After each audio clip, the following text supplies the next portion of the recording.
Welcome back to the Charismatic Voice.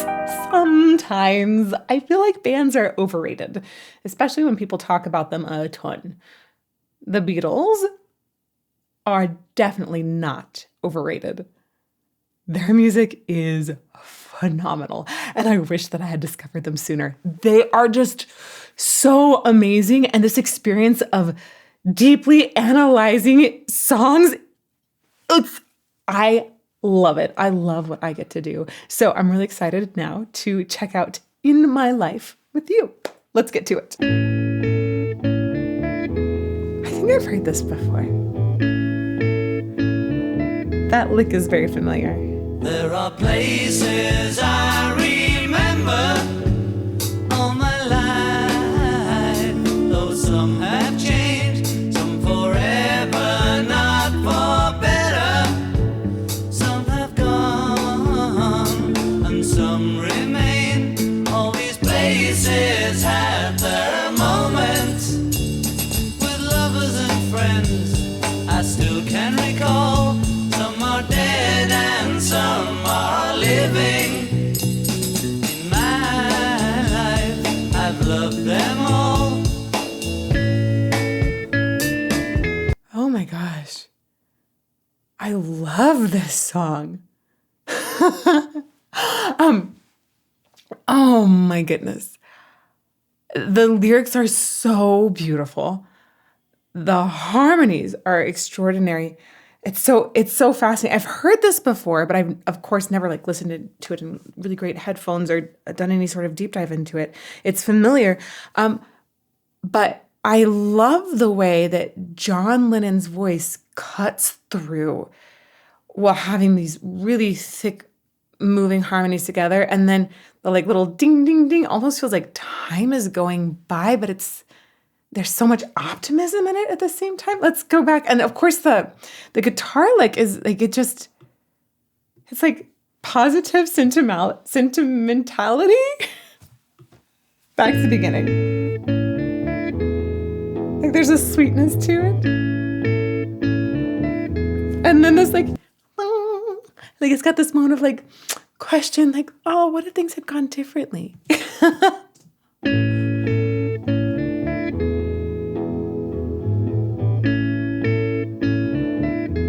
It almost feels like there's this, from the first plink, it feels like there's this memory that happens, and then there's a little da-da-da-da moment of, what if that ended up this way? That's the perfect little guitar lick to make you think of some sort of memory. The fact that it's so plucky too makes it definitely feel upbeat. There are places I remember all my life, though some have changed, some forever, not for better. Some have gone and some remain. All these places have their moments with lovers and friends I still can recall. Some are dead and some are living. In my life, I've loved them all. I love the writing of this so much. I'm going to try to get into some of the nitty-gritty details about why it's so awesome, but it almost feels like it's untouchable because it's just so good. I love the way that the harmonies move together and the way that they shift with the chords. The thickness of the sound is made by the voices. We essentially have a little bit of rhythmic accompaniment, but it almost feels more like an a cappella track in a lot of ways, which I love. I think that that's also really appropriate in this case because often I think that voices can really help make a memory more vibrant. Let's go back here. There are places I remember. So one of the things that I think is key about the blend in the voices is the way that they're approaching their vowels. If somebody is just a little bit off in how a vowel is formed, it's it not only does it create like this bad blend, but it essentially like makes it so the harmonics of the sound aren't lining up the same way. You create a sound with your vocal folds, this E, right? That's your vocal folds coming together, or your vocal cords. Some people will say they come together and they go wacka, wacka, wacka, and they create a pitch. If it's the concert A that many of us know from an orchestra tuning, that's 440 times per second that the vocal folds go wacka, wacka, wacka to create an A. It's crazy fast how much they essentially vibrate. That's the source of the sound. And as it travels up, it goes through what people will sometimes call the filter. Essentially, it goes through this resonance chamber. It's like you have a tile bathroom on top of the sound you created. And how that is shaped determines what harmonics or overtones are created, enhanced more. There's this whole series of overtones that just help really secure what pitch we think we're hearing, but the brightness or the darkness of it or the vowel that we're hearing, a lot of that is affected by the shape of your tongue. Oh my gosh, I have a prop. I've been dying to use it. It's beside my desk for a while because I'm a vocal nerd. I love this. So if you're looking here, right, mouth, teeth, this massive thing, that's your tongue. It's huge. Your tongue is so big in your mouth. It changes everything about your resonance, and it can do so many crazy things. It's this massive muscle. People have no concept, I think, of how much the tongue affects a voice until you look at something like this and you're like, oh my gosh, is it really that big? Oh, it's huge. So when people are making the same vowel, they have a similar, almost identical tongue shape that's creating, that's enhancing like the brightness, the darkness, the overtones of the sound. And that makes it so they'll have like certain rings together, or like a certain blend. If they're not having that same tongue shape, it's creating a different sort of brightness or darkness, and the sounds are going to conflict with each other more. So one of the things that's so beautiful here is essentially that all of these guys, when they're making these harmonies together, they're all having similar tongue shapes in their mouth. And it's really important how that shapes the sound and makes it blend. There are places I remember all my life, though some have changed, some forever, not for better. Some have gone and some remain, always better. So we'll go back just a little bit and have you listen to a couple things in here. One of the things to listen for is the vowels. And ER or any sort of R-colored vowel is very important to have some agreement on.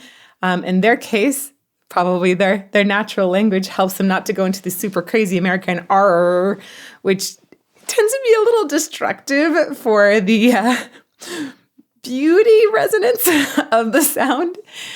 They have a very similar British shape, surprise, for that R coloration. Definitely the oohs in the background. An ooh vowel tends to be a darker vowel, and you can make an ooh vowel be very closed, ooh, or it can be very open, ooh.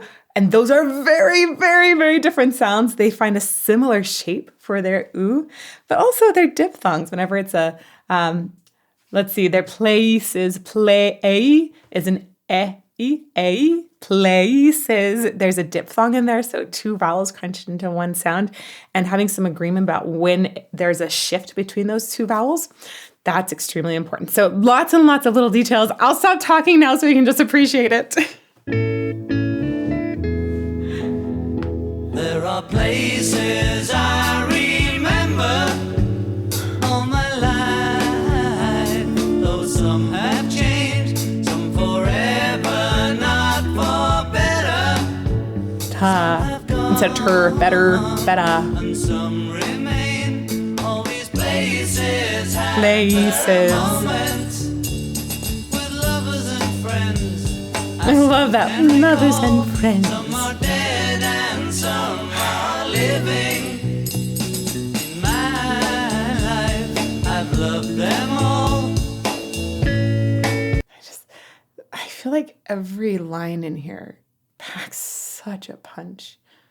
It's crazy. Every line I like want to stop and cry a little. Because, I mean, just like take this last bit. Some are dead and some are living in my life. I've loved them all. There's such beautiful acceptance there. I think it's human to struggle with remembering something that's happened with happiness and joy if the relationship associated with that thing ended badly. Let's talk more on that in a little bit. I've loved them all. But of all these friends and lovers, there is no one compares with you.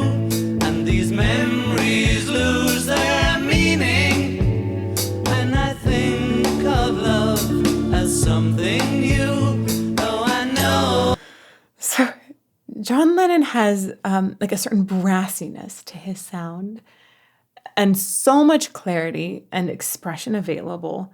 Well, one of the things that I find intriguing is with like this really brassy edge, it can be hard, I think, to line that up, to soften it up.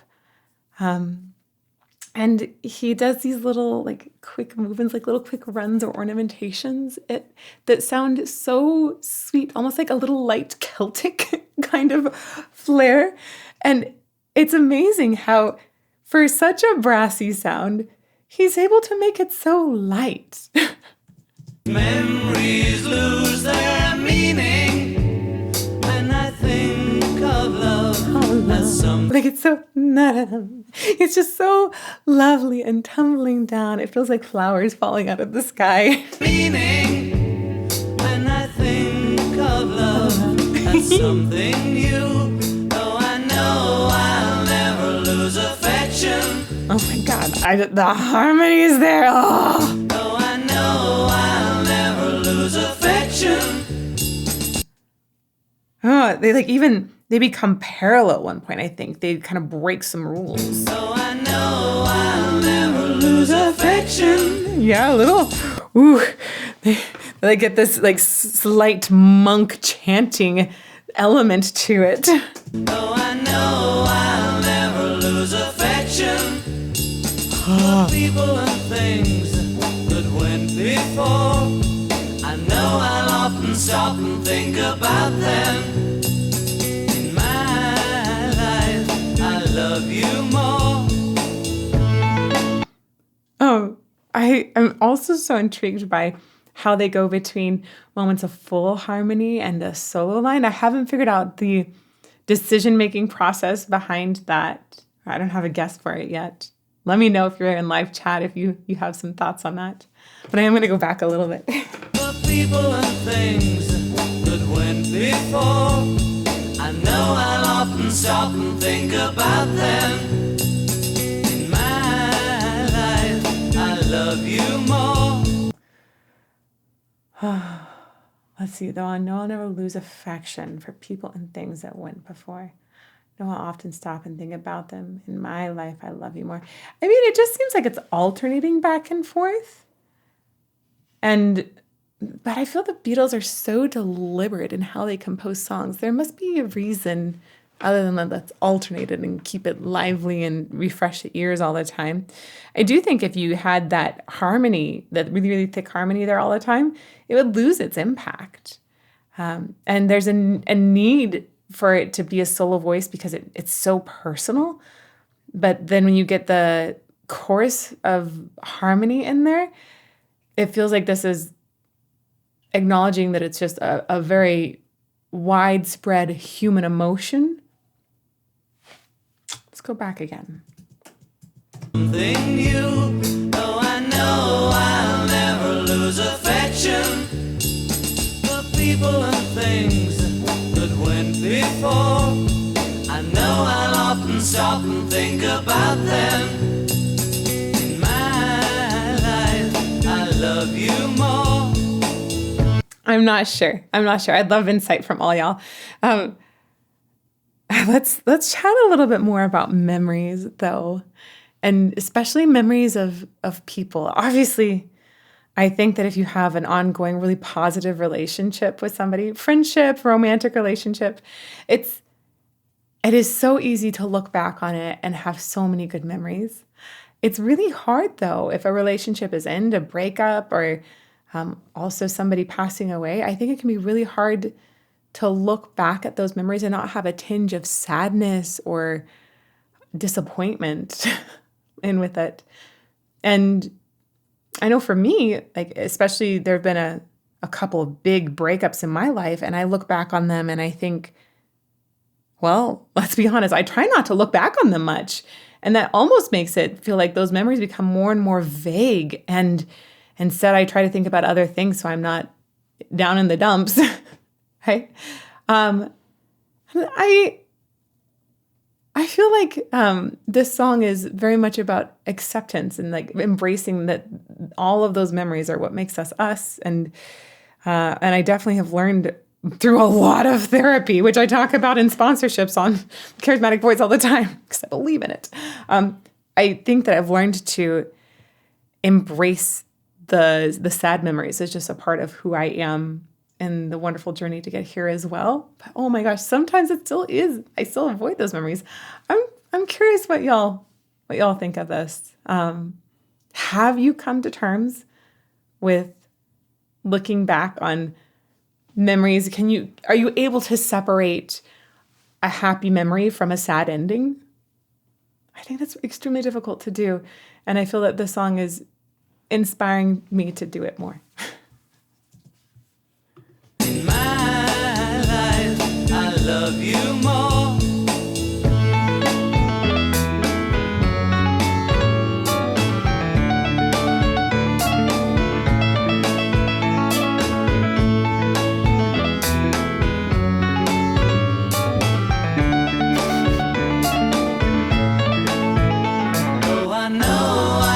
That straight up feels like Mozart, y'all. Like I feel like I just had a little Mozart interlude, like on a Magdalena notebook. Boom.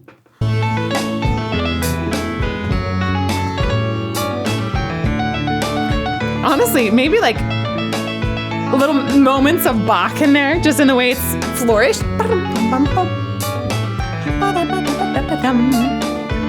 So classical. Who would have thought to put a little classical moment like that? It's just like a little tiny, I guess it's not a piano. I guess it's probably some sort of keyboard synth. Who did that? I like it. Is this, I don't know. It was John, Paul, George, or Ringo that did the cool piano part. Oh, wait. I see producer George Martin. Wait, John, Paul, George, or Ringo. I thought there were 4 Beatles. George Martin, producer, did the piano part. Does he tour with them? My mind is exploding right now. So is George Martin normally considered a part of the Beatles? Because this is his piano thing, right? Performed the famous keyboard solo. I should have expected this. I did not read it. I have like a little document that the team has made up for me to help me prepare for things. And sometimes I don't read all of it because I want to be surprised and I don't want to be too influenced by it. So I admit I didn't read all of this very, very carefully. And George Martin apparently did this famous keyboard solo that sounds like Mozart. And I thought it was just John, Paul, other George, and Ringo. Okay, give me some more history on the Beatles. I am learning about them. I would like to learn a lot more. Help me out, please. Please.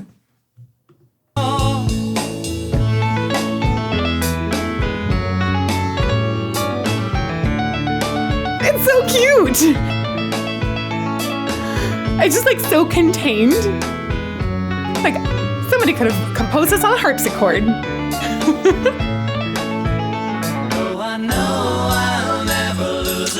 It definitely left me wanting more too.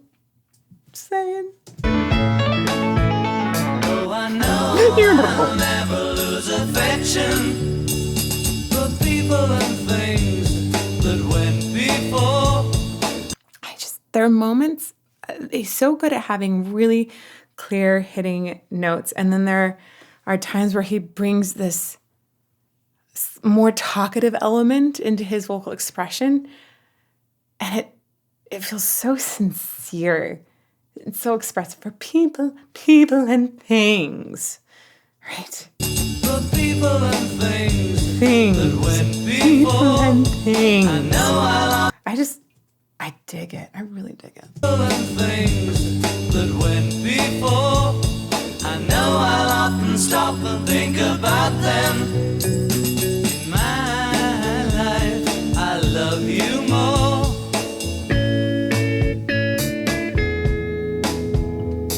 In my life, I love you more.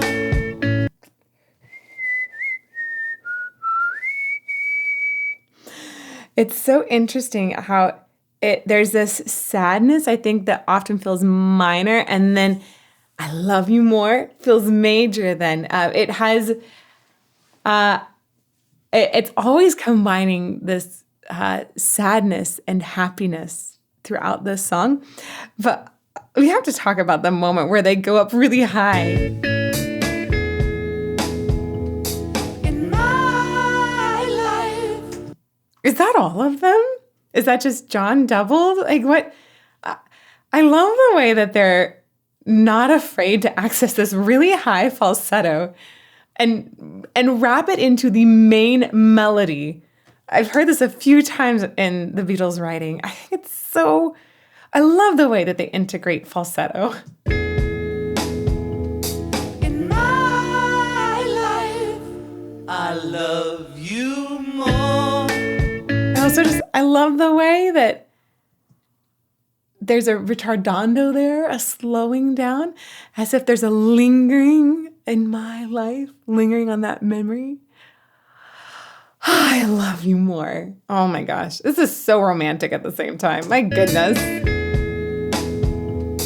In my life, I love you more. Gosh.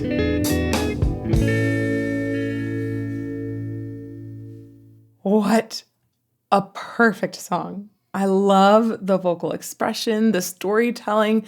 I love the harmonies throughout, but I think just mostly I love the feeling. I love the feeling. It's so sweet. Ugh, gosh. If you want to see some more analysis I've done of the Beatles, I'll put some on a playlist over here. I think I'm also going to link to some ELO because I always feel like there's a little similarity in there somewhere. So check out this playlist of some analyses I've done before, and may you fall more in love with music and life every day.